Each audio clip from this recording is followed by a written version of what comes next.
Page number 17 vote on account లో బట్టి గారు ఏమంటారంటే అధ్యక్ష, రైతు భరోసాకు ఏటా ఎకరానికి 15,000 చెల్లించాలన్నది మా ప్రభుత్వ సంకల్పం అన్నారు. రెండో బడ్జెట్ అధ్యక్ష, రెండో బడ్జెట్ లో ఏమంటారంటే 14వ పేజీలో రైతు భరోసా పథకం కింద రైతులకు ఏడాదికి ఎకరానికి 12,000 రూపాయలు అందిస్తాము అన్నారు. ఓటాన్ అకౌంట్ లో 15,000 అన్నారు. మొదటి బడ్జెట్ లో 15,000 అన్నారు.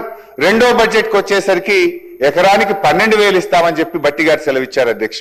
అంటే ఒక్కొక్క పేజీ తిప్పుతుంటే ఒక్కొక్క 1000 కరిగిపోతా ఉంది అధ్యక్ష. ఒకసారి మేనిఫెస్టోలో కూడా ఏమన్నారో చూద్దాం అధ్యక్ష. మేనిఫెస్టోలో వీళ్ళు ఏమన్నారు అధ్యక్ష, ప్రతి రైతుకు ప్రతి ఎకరానికి 15,000 రూపాయలు ఇందిరమ్మ రైతు భరోసా పథకం కింద ఇస్తామన్నారు అధ్యక్ష. నేను అడుగుతున్నా అధ్యక్ష, బట్టి గారు ఇదేనా మీ సంకల్ప బలం? మేనిఫెస్టోలో ఒక మాట, మొదటి బడ్జెట్ లో ఒక మాట, రెండో బడ్జెట్ లో ఒక మాట.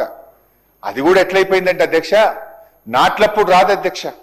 అధ్యక్ష వీళ్ళ తీరు ఎట్లుందంటే, కేసీఆర్ గారు ప్రవేశపెట్టిందేమో అగ్రికల్చర్ ఇన్వెస్ట్మెంట్ సపోర్ట్ స్కీమ్, వ్యవసాయ పెట్టుబడి సాయం. కానీ కాంగ్రెస్ ప్రభుత్వం దాన్ని ఎలక్షన్ ఇన్వెస్ట్మెంట్ సపోర్ట్ స్కీమ్ గా మార్చింది అధ్యక్ష. ఎన్నికల పెట్టుబడి సాయంగా మార్చింది అధ్యక్ష. పంట పెట్టుబడి అంటే నాట్లప్పుడో ఎరువులు చల్లేటప్పుడో ఇయ్యాలి అధ్యక్ష. కానీ మీ రాజ్యంలో నాట్లయిపోయి కోతలైపోయి ధాన్యం కల్లాలకు వచ్చిన రైతు ఖాతాల్లో పైసలు పడతలేవు అధ్యక్ష. 2024-25 వానకాలం రైతు బంధు ఎగ్గొట్టారు అధ్యక్ష. 2024-25 యాసంగి రైతు బంధు సగం సగమే ఇచ్చారు అధ్యక్ష. 2025-26 యాసంగి రైతు బంధు నిన్న ఇచ్చారు అధ్యక్ష. అది కూడా ఒక్క ఎకరానికే పరిమితం చేశారు అధ్యక్ష. బడ్జెట్ పుస్తకాల్లో పేజీలు నిండుతున్నాయి కానీ రైతుల ఖాతాల్లో పైసలు పడతలేవు అధ్యక్ష.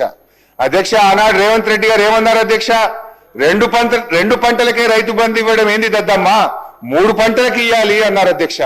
అధ్యక్ష ఏమైంది? 3వ పంట దేవుడెరుగు, ఉన్న 2 పంటల్లో ఒకదానికి పాతరేసిండ్రు.